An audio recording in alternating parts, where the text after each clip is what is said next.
Hey, Paul Mauro here again, Smart Financial. Welcome back to the channel. Thanks for subscribing and following us. We have some special gift for you. Stay to the end of this video and we'll be able to downstream a couple of interesting and valuable things to you that you can use. Some of them are actually going to be worth money to you. So just hang on till the end. We'll talk about a few things in this video, but most of all, it's about how to legally beat the IRS in 3 steps, okay? How you can legally beat the IRS and end up paying little or no income taxes on your wealth building. It's a big topic because income taxes can shave off 40 to 50% of what you build in wealth. And let me just tell you why. If you go out and earn $1 and you pay income tax on $1, and then you hand that dollar over to somebody and you buy a truck or something, then they take that dollar and then they make a profit and they pay a tax on that dollar, right? And then that dollar ends up into somebody's estate, your estate or their estate, and then they die and then they pay another dollar, right? And so money is taxed for income, capital gains, at mortality. Now in some states we have like in Massachusetts and in other states here in New England, we have a death tax, but also in the state of New Jersey and other states you have an inheritance tax. That means the tax of people who get the money, okay?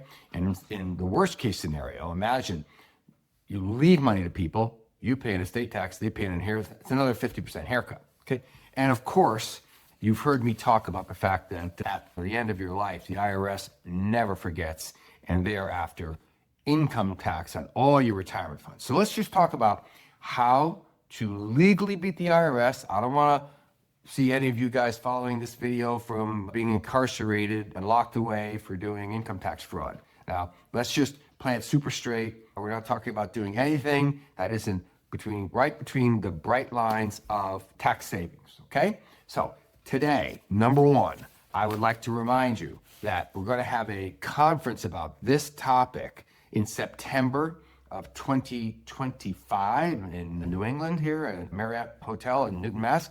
And you'll be able to join us and ask questions live. We'll have a couple of experts there on investing in real estate and private equity and stuff.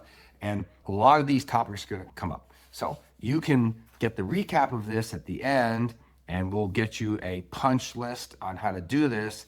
But also, you can attend live and ask some questions. And I'll tell you how to get to that event free when I get to the end of this tape. Okay, how do you beat the IRS? Number one, investing in equities is the greatest tax-deferred account in history. Forget IRAs, forget 401ks, forget all that other stuff, SEPs and whatever, symbols. Let me tell you why. The one thing about investing in equities, and I mean like stocks, stock funds, or ETFs, right? So let's just do an example, just in case you missed this when you were at your high school economics class. If you invest $100,000 in a stock, the next Apple, the next whatever, Tesla or something, that stock grows from $100,000 to $1 million. That $900,000 of gain is tax-deferred gain. That means you don't pay tax on that stock as it grows and grows and grows, okay? Now, there are even some other features of this that we can get more nuanced about, but the number one step is to buy equities. If you buy equities in your own name, now I will tell you, if you buy equities in your retirement fund, it's a terrible result. Let me tell you why. That same $1 million, which would normally be tax deferred anyway, right?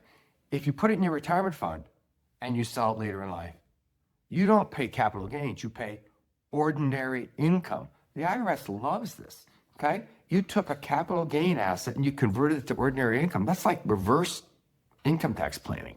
You want to live on capital gains income, which is really the lowest income tax bracket there is, which is why Warren Buffett says he doesn't pay a tax as high as his secretary because this is all capital gain income. So number one rule is you buy equities.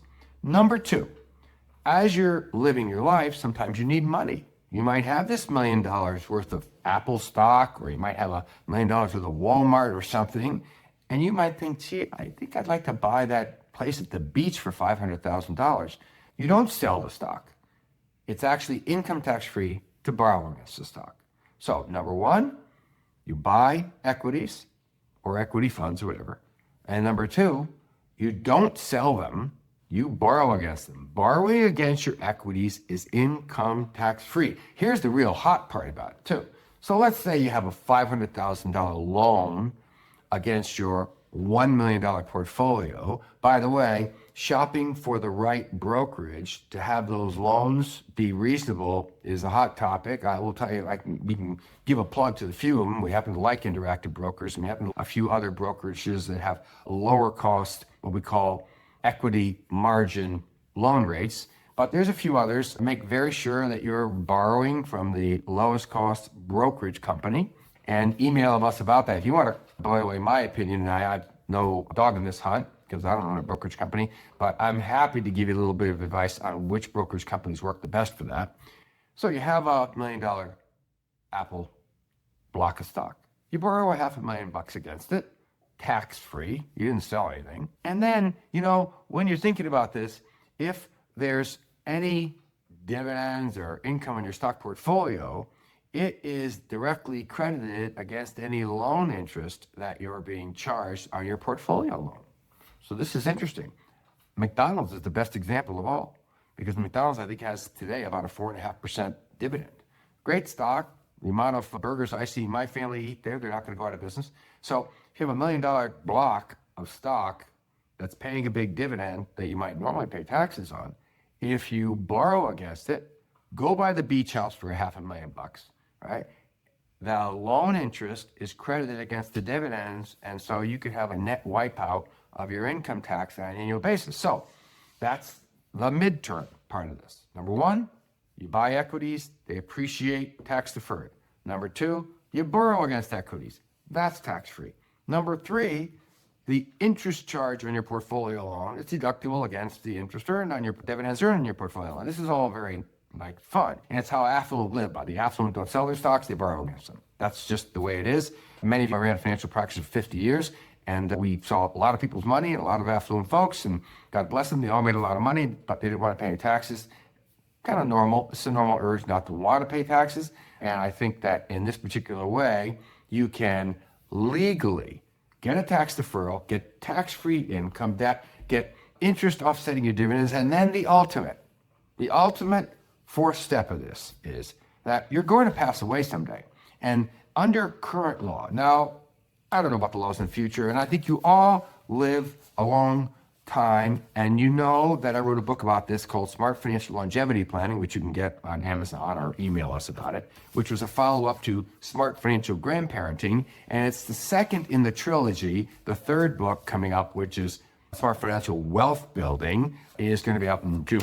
So if you're doing a longevity plan, and you're going to be around a long time, and you borrow against your money, but you're still going to pass away someday, when you die, your death wipes out capital gains. So let me just say, if in fact you're living and you sell your portfolio, so let's use the Apple stock example or Walmart or whatever it is. If you buy something for $100,000, you sell it for $1 million, you have a $900,000 profit, you'll pay like 15, 20% in taxes on that. That's capital gain tax. Under current law, death wipes out capital gains. So if Paul is the investor, he bought that stock for $100,000, it rolled up to $1 million, and then I don't come down for breakfast. My family sells that $1 million portfolio, they pay zero. Okay? That's the third big win. So you beat the IRS on tax deferral, you beat the IRS on taking out tax-free loans, and then you beat the IRS at the gravesite by having your death, which is generally a pretty sad thing, right, create a very positive economic benefit for your family, okay? So these are the legal ways that you can beat the IRS. You're not going to jail, right? It's all very straightforward. I will be happy to get you the checklist on how to do this. If you just email us, subscribe to our channel, and follow us along, and we will download this 5-step process to you on how to do it, and give you our recommendations, by the way, on brokerages that are out there as well. Also, I want to say that if you subscribe to our channel, we're also going to allow the first 100 people that attend our September 25th conference in the greater Boston area to come for free.